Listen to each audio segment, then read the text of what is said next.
Hello, welcome to my April business review. I don't know if this is going to be part of the March video or if I'm just going to do them as separately, but as of now, the 2nd of May, I have not uploaded the March video. I didn't crash out. I filmed it. I just filmed it and then I downloaded the footage onto my computer, which is not at my house, and then I deleted the footage off my phone, and then every time I had the opportunity to edit the video, I didn't have my computer, which is the only place where the footage was. Anyway, if you saw the March video, which you either saw before this or it's a separate upload, you'll know that March was a turning point for me. I paid off my ATO debt last month, I confirmed that a pay rise was possible, and I was preparing to go solo. April was all about following through on that momentum, and let's just start with the numbers. My income for April was $11,920 and my expenses this month were $11,689, bringing my profit margin to a positive 2%. There were a couple of standout expenses this month, and by couple I just mean one.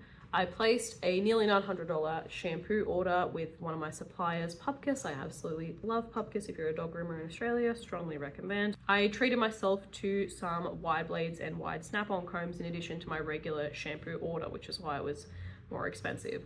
Wide blades are amazing, by the way. Just like a quick little aside, this is a regular blade. This is a wide blade. It's backwards, doesn't matter. It's a wide blade. Look how wide that bad boy is. Anyway, though, that 2% profit margin brings my year-to-date profit margin up to 7%, which is amazing compared with this time last year, because last year I ran at a 2% loss for the whole year. In April, both my employee and I got our $2 an hour raise, and I also made sure, just like I did in March, to properly pay myself for all the hours that I worked instead of just like a salary. I didn't track my hours super closely in April, but I know that I worked like 40 to 45 hours a week, which I still don't love. But now that I'm being paid properly, it does feel more mentally sustainable to work as many hours as I do. My employee officially finished up at the end of April. It was her last day earlier this week. So going into May, I'm officially flying solo, no more employees. I just wanted to say that not having staff anymore, it feels a little bit like the end of an era. You know, I've had staff for the last 5 years, and I've had, let me count, 7 employees over the last 5 years, you know, all at different times. They stayed for different lengths of time. Mostly it was an all right experience. A couple of the experiences sucked and I hated it, but that's just part and parcel of hiring people. I was talking to one of my best friends yesterday about it. He is sort of in the position of managing people as well. I don't know if that's officially his job, but he does a lot of it. And this is gonna sound so terrible, but sometimes it feels like the better you treat someone, the more you get steamrolled. I was also talking to my brother about it the other day because he stopped into the salon for a chat. He also owns a business. He's got like 20 employees. He's doing very well. But he was like, the nicer you are, the more people don't take you seriously when you have to be disciplinary. I came from it, this is my mistake, by the way, this isn't my style. I came from it with the perspective of treat people the way you would want to be treated as an employee. So that's what I tried to do.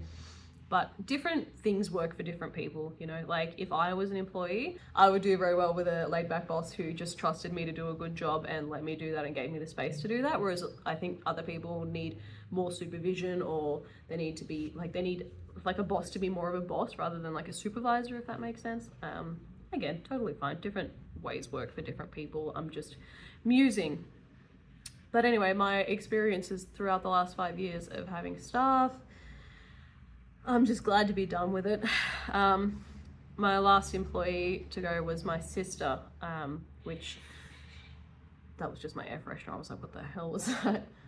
The last employee to go was my sister, which was especially bittersweet because she was my first employee. Also low-key my favorite. No offense to any of the other employees I've had. It's awesome working with family. Like, I loved it. I know some people are like, oh, never work with family, but I loved it. I loved seeing her that often. I'm gonna cry. Oh. Anyway, moving on. My goal for April was to restructure my bookings and to reduce my client base so the workload would be manageable solo. What actually happened is that, like, I did cut the client list down. I think in the end, I'm not done yet. I think I've let go of about 50 clients so far. which is very emotional and difficult, but necessary. I did not get around to fully restructuring the calendar.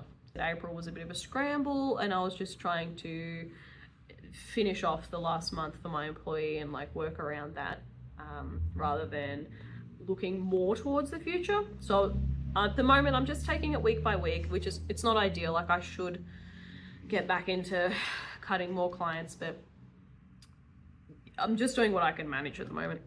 Personal check-in. This month's been a little bit of a mixed bag. My motivation has been low, but the fact that I'm being paid properly really helps. Like I said earlier, I'm not clawing myself out of debt anymore, which is a wonderful relief. But it's also made me pause and think, what's next? You know, like I said, not having people to manage, I'm just like, cool, what do I dedicate myself to now? My lease on this enormous shop that I have ends in January 2026, I believe, and I'm not certain I want to renew the lease. The rent is, I think it's like $550 a week for this. The lease is also a 3-year lease, so if I sign another lease, I'm locked in for another 3 years, and I'll be like 35 by the time that the lease ends and I get another opportunity to do something else, which is on my mind quite heavily because previously I've considered moving to Europe for like a working holiday. So what's happening here is that a lady came in after reading the sign on the front of the door that says we're not accepting new clients. So I thought she was going to ask about grooming, which happens a lot, but she just wanted to know if we sell pet medications. Then out of nowhere, she launches into a 4.5-minute monologue about how cats don't need grooming and how her cats meow at dinner time. She said goodbye 3 times, even making it to the door, but then kept coming back in to say more about her cats. She was lovely. She was just like so chatty, and I was dying inside because I am super socially anxious. Respectfully, what the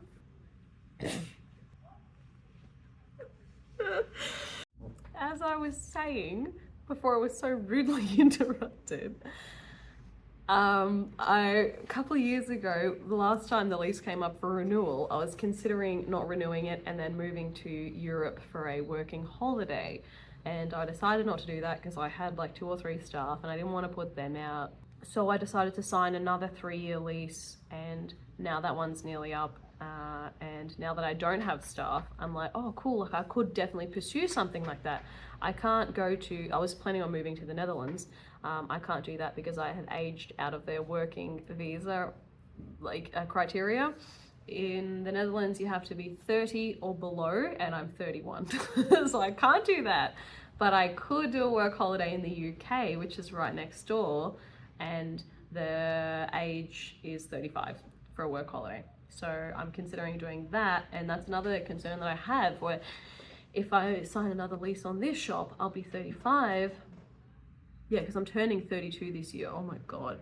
So I'll be 35 by the time the lease on this shop runs out, and then I'll be too old for a work holiday in the UK. And like, I think most places, the age maxes out at 30 or 35. So I'm really thinking like, if I want to, you know, go see the world and like do working holidays and be young and vicarious while I'm not married and don't have kids, then I kind of feel like, I feel like I have to do it now. Anyway, that's probably a topic for not another video. It's not a secret or anything. It's just like a bit rambly. This is a finance video. I am thinking that when the lease is up in January, that I probably won't renew the lease and I might try to go home-based or mobile. But the problem with those two is home-based is that I rent, and I rent a apartment, so I can't groom out of it. And if I go mobile, I have to either buy an expensive van. You good? Can you just like have an emergency not here? I either have to buy an expensive van or I have to buy an expensive car to tow a cheap trailer. Another option is that I could just work for someone else, but I don't know if I want to do that. I was just about to say I like having the freedom to work as much or as little as I want, except I don't. I basically just force myself to work like 45, 50 hours a week. Something that I really wanted to say, but that I forgot to say while I was actually filming the video over there, is that I would love to work 4 days a week in particular so that I can spend 1 day a week working on these videos. I would like to put more effort into this YouTube channel because I really like doing this. I don't feel like I'm in love with the business in its current form. I do really want the freedom to work less. Ideally, I would like to work 4 days a week, but getting there means cutting even more clients, and that part is really emotionally tough because I've built up this business from nothing. And it's tough when someone supports you and you have to be like, I can't service you anymore. My goal for May is I'm setting a really clear and tangible goal. I'm gonna have a goal to cut 30 more clients. That's so many clients, that's like 1 client a day, but that'll bring my total to 80. And I think I needed to cut 120. It's so loud, I soundproofed that entire wall. To wrap up before I get copyright striked for music that I'm not playing, April was challenging in all of the expected ways. So like emotionally, physically, logistically, but I am proud of what I have managed to like I managed to hold it together. I'm solo now, I'm profitable again. I'm just figuring it out 1 week at a time. Anyway, to wrap up, let me know how your April went, especially if you are making big changes. I was gonna ask questions. I don't even know if you have a business. I hope you have a business. I hope you want to have a business. That's my whole thing with these videos. Anyway, I'll see you in the May review, hopefully with a smaller client list and a little bit more breathing room, but I will let you know. Bye.